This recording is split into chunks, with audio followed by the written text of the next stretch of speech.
Let's look at the starting points again. We had those 3 starting points at the beginning, and I already explained that this min dirty page LSM, that is the earliest possibly dirty page, can be computed easily from the dirty page table. You just take the minimum of those recovery LSNs you find in this dirty page table. We had it here. Here's where I computed this minimum. It used to be 1. But it can be a bigger value, so you do not necessarily start from the beginning of the log, but you take the minimum, so what's ever present here, so you take the minimum and use that as the min dirty page LSM. That is what is computed here, and that is the earliest possibly dirty page. That is the starting point of the redo phase. And an obvious problem with this process is whatever happens is you have to read the entire log file again, at least for the analysis phase. Maybe you don't want to do that. How could we improve upon that? An easy way to do that is to write out so-called checkpoints. And this is especially useful for the analysis phase. So we can move the analysis phase to a later point in time. That is the last checkpoint we wrote out. What is a checkpoint? A checkpoint basically contains the contents of the dirty page table plus the transaction table at a specific point in time. We will look at that in a moment. But high-level idea is whatever my dirty page table was plus the state of the transaction table, that gives me this checkpoint, and I write out those tables to the log.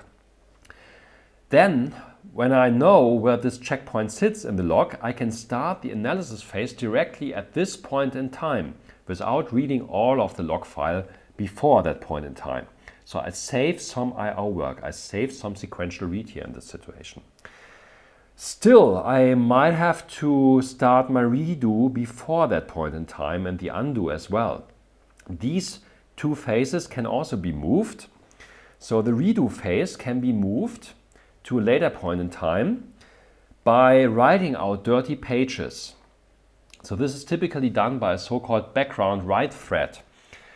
We saw that in the method. If you go back above, the question is, how can we ever change those entries? Whether those entries in the dirty page table are not changed by arrays, they are, however, changed by the database buffer. If the database buffer writes back one of those dirty pages, it updates this table. It can then, this page, for example, it means it can kick out the entry here from the dirty page table. Whenever a page is written to the store by the database buffer, by some background thread, it can be removed from this entry. If you then do another change to the page again, of course, you reinsert it into the dirty page table. But once it's written back, you can kick it out. It's all fine. And this process can be exploited here to postpone, to move the redo phase to a later point in time, to start later with the redo phase. Then the earliest possibly dirty page, this min dirty page LSN, is likely to start later, which means the redo phase can start at a later point in time, which again saves some work while recovering. Well, the last thing we could look at is this earliest change possibly applied by loser transaction, this first LSN, the first LSN written out by loser transaction. Well, how can we optimize that? This is a little more difficult because it depends highly on how long are your transactions running. If you have a transaction that starts here and it's running, you can't do anything about that, then you can't optimize anything here. But if you have a mechanism, like a timeout mechanism, ensuring that if a transaction didn't react within the last 10 seconds or something like that, then you abort it. In one way or the other, make sure that your transactions are short-running transactions. Then, of course, the undo phase can also be moved to a later point in time. And then you are in a situation like that. And that's very fortunate because then recovery is relatively efficient. You start analysis here, you do the redo phase here, and then you do the undo up to this point in time. Maybe just a side note, how do you determine this first LSN? Well, there are different ways of doing that. You can do that dynamically through the undo phase, but it's also important to understand whether first LSN is before this redo, this min dirty page LSN, and for that you can actually extend the transaction table by not only recording the last LSN but also the first LSN. If you do that, the minimum of the first LSN, if you extended it here, let's assume first LSN. So if you keep the first LSN for each and every transaction here, this means that is the first LSN written out. And then if you end up with a set of transactions here, you take the minimum, that gives you the first log entry to be considered. Again, that is this point in time. That can be computed by extending that table. So just briefly about this fuzzy checkpointing. What is fuzzy checkpointing doing? In detail, it has two phases, and that's important to understand here. It's not only writing out the dirty page table plus the transaction table, because those tables have to be consistent with respect to a specific point in time.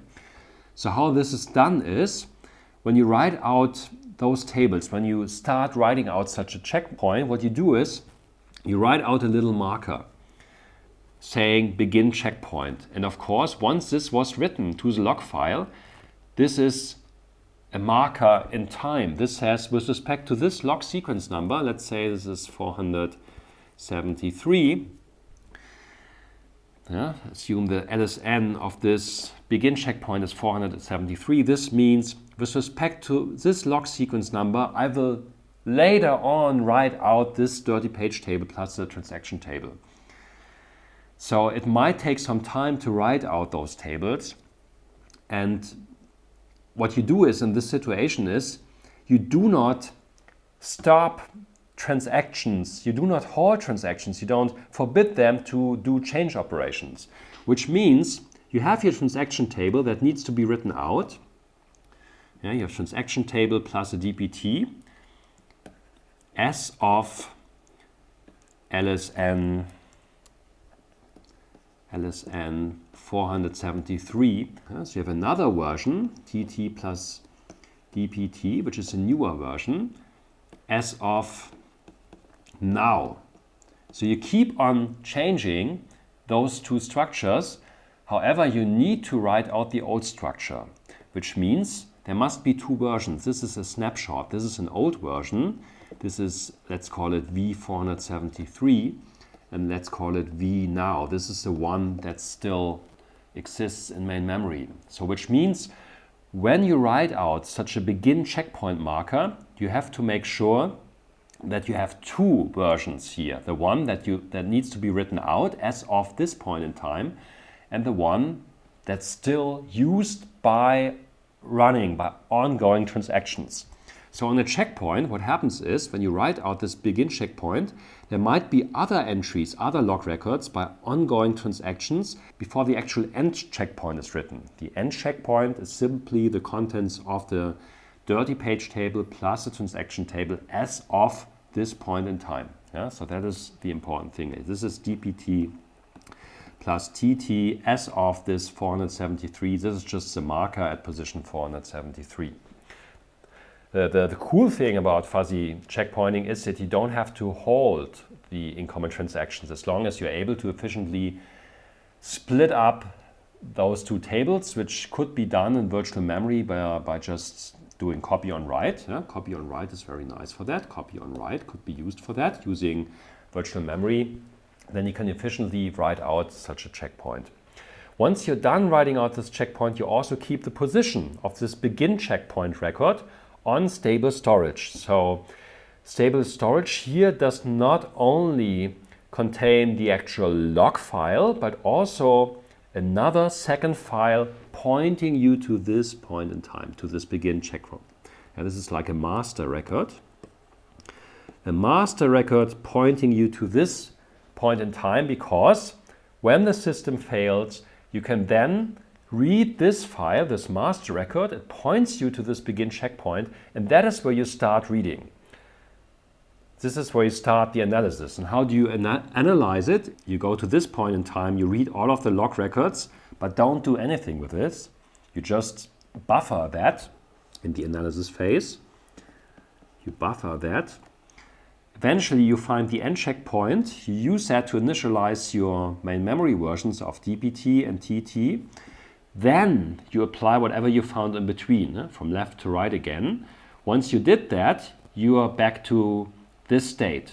doing the analysis as before. Yeah? So it's important that you do not forget the log records that may exist between the begin checkpoint and the end checkpoint. To sum up, again, what are the three phases? What are the tasks of those phases? The analysis phase, the first phase we looked at, does the following. It constructs a dirty page table and the transaction table to reflect the state at the time of the crash. It also computes the min dirty page LSM. That is the point in time where we have to start the redo phase. That is the earliest possibly dirty page where we have to reapply a change that is reflected in the log file. That is the tasks of the analysis phase. Then in the redo phase, we repeat all actions. That is important. This is also called repeating history. The repeating history paradigm. Repeating history. All actions are redone 2 pages in the database buffer. Not only the one from winners, but also the loser transactions and the compensation log records. Compensation log records contain information pertaining to undo operations of loser transactions, yet they are applied in the redo phase. So we restore the database to where it was at the time of the crash. In the undo phase, which is the only phase reading the log backwards, we undo actions of the loser transactions again. And for every undo operation we perform, we write out a compensation log record, which will be looked at in the redo phase if there's another crash. So this is the Aries algorithm, or now you got a glimpse on the Aries algorithm. There are more involved details here and there. There are different variants of the algorithm. Again, I mentioned the fully logical undo can be implemented. We didn't look at that. Many things can be done with the algorithms. Keep in mind, Aries makes sense under certain assumptions. If locking, if concurrency allows for multiple transactions on the same page, then this is an interesting algorithm. If that is not allowed for anyway, maybe then you don't need Aries, then you can use a simpler algorithm.